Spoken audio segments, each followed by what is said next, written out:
হ্যাঁ, রান্নাগুলো হয়েছিল কালকে রাত্রে করে রেখেছিলাম।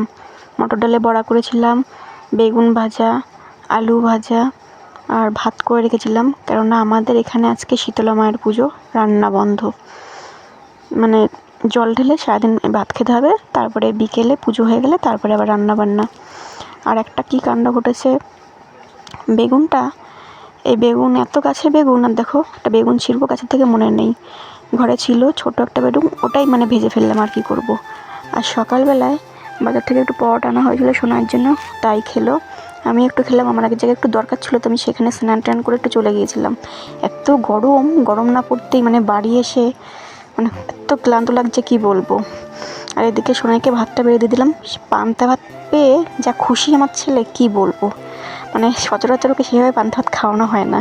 ও বলছে, মা আমি আজকে খেয়ে দেখবো কেমন টেস্ট লাগে পান্তা ভাতটা। ভীষণ খুশি পান্তা ভাতটা পেয়ে।